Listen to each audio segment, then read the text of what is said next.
welcome to all the Mini enthusiasts, classic car enthusiasts. Just basically, this is an update. I've been in touch with Sam. I've been in touch with Mini Spares. This is my dog. Shoot nicely. Been in touch with Mini Spares this morning. I gave them a call and they're sending some stuff out for me. But there was a couple of things I wanted to show you.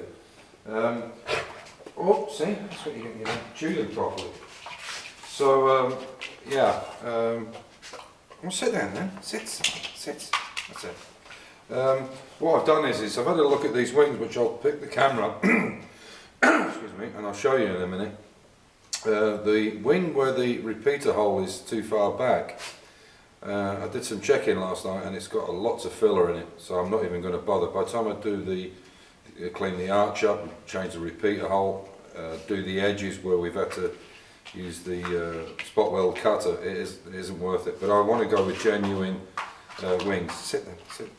And you know, even though they're fairly expensive, I mean, the genuine wing is 87.70, so with VAT around about 118 quid. Whereas a non-genuine one is £36.75, so it's about 44 quid. So it's a big difference. But you know, the thing is, they'll fit better. It's as simple as that. What I've also ordered is I've ordered new A panels. I was going to use these, but they're quite tatty down here. And for 18 quid, you know, for putting brand new wings on, is it worth messing around? And the simple answer to that is no. And especially after I took this piece off, which was actually sitting, I'll bring it up to the camera, it was actually, you can see how, I'll put this paper down first, so you can see how rusty that piece is there. And that was sat, excuse me a second, sorry Sam. That piece was sat in there, which they'd used from the old lip. You can see how rusty that is. It's just not worth putting back together. So unfortunately I won't be able to use them. So I'm going to put 2 new A panels, 2 new wings. The front panel is good, fortunately.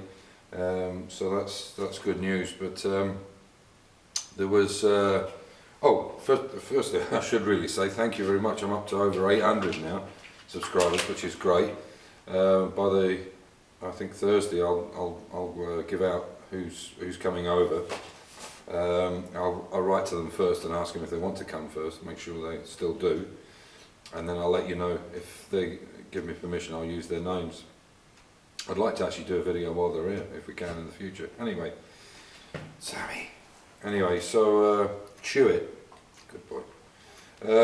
So there was a couple of other things as well. If anybody out there has fitted these special hinges where apparently you can adapt them, you don't have to drill or anything, you can adapt the original, you take the originals off, original bonnet hinges, and these ones will allow you to lift it the normal way. I think they've even got a gas strap, but you can also unlock them and lift it so that the bonnet is vertical. So if anybody knows, I think it's a company called Minivation, I think is the name of the company that made them, and I tried to get them from Mini Spares, but they don't do them. Now they were advertising them and they do have them on their stock list, but the guy says they're not selling them anymore. Why? I don't know. If I find out, or you know why, or where else you can get them from, you let me know please. I'd be very interested. Yeah, so I'll pick up the camera and I'll show you what I'm talking about with this wing. So what I've done is I've put these 2 wings together. That's the good wing, but I'm going to buy 2. It isn't worth messing around. And you can see that they're perfectly in line there. I've lined them up, and you can see now what I'm talking about with the difference. And that's 0.9 something of a centimetre, nearly a centimetre. And why they're like that, I don't know. Maybe one's a genuine, maybe one's a non-genuine, I don't know. But by the time I mess around with all these returned edges, get all this filled back in and get it all cleaned up, it just, you know, I might as well have both of them brand new. It's a lot of work putting them on, so I'm going to go with new A-frames and new. This one here, I've actually, the front is very good, and I've just cleaned all this up last night because there was lots of weld. Somebody had just stuck some chicken shit type welding on the edges, and I've just cleaned it. It was really bad here, it was up in the air. Anyway, I've cleaned that down now, so that should be a lot better. And yeah, just to let you see. So, as I say, you've seen that now. You can see there's a difference. I'm going to take this apart if it doesn't fall all over the place. Hopefully. I've got so many of these clamps. It's unbelievable. Excuse me a second. Whoa. So I'll just pop that on there so you can see it. There's the one I was talking about with this repeat hole too far back. If you see there, you can see exactly how thick that is. So yeah, no way that's obviously been damaged. There is a ripple inside, but I didn't realise there was that much on it. So there's no way I'm putting that on. It's got quite an edge on it. So actually, probably. I don't know if that'll show up on the camera.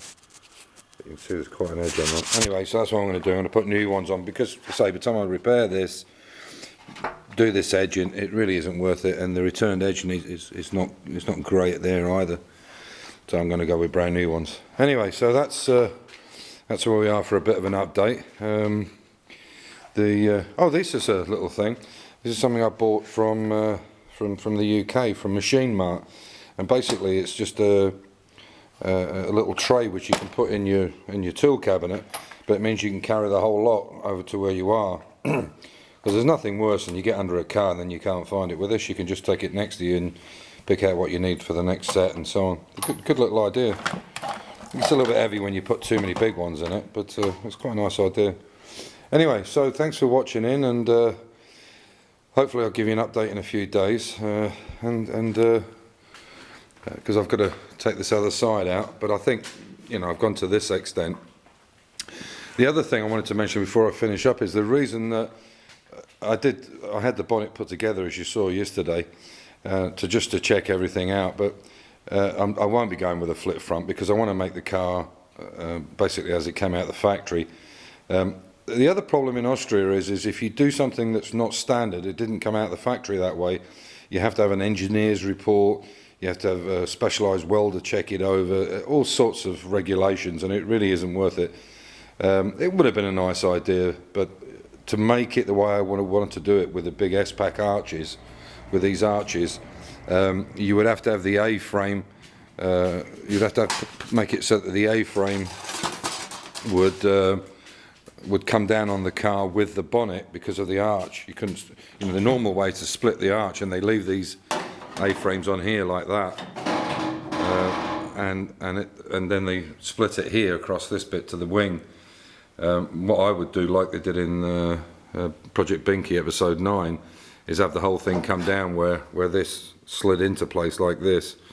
But it's a lot of work. You have to make guides and steel tubing. I mean, it can be done, but I'm going to put it back standard. The only thing that won't be standard on this car will be here on the floor pans. Here and that corner and those two corners over there were originally brackets that they'd made up. In fact, the guy that helps me out tried to make one up. I can't remember where they went, here or somewhere like that. They were handling brackets. He tried to make this one up, but you can buy them, the front ones and the back ones. But these were only put in. The only thing they were used for was nothing to do with the car structurally, really. They were put in so that they could handle them in the factory, and they had holes in certain places where the jigs went up onto them, so it could carry the base, and they could turn the car on it and everything. So these were just, the idea of those brackets were just for handling in British Leyland or you know, BMC, whatever. So anyway, so that's just finished up, and Sammy, hey, sit. This is this dog of mine, but sit then. There you go. Right, no more. So anyway, I'll talk to you in the next few days and tell you who's going to come over. Hopefully they'll want to come. Anyway, take care. Bye for now. Thanks for watching in, and again, thank you for the over 800 subscribers. That's great. Bye.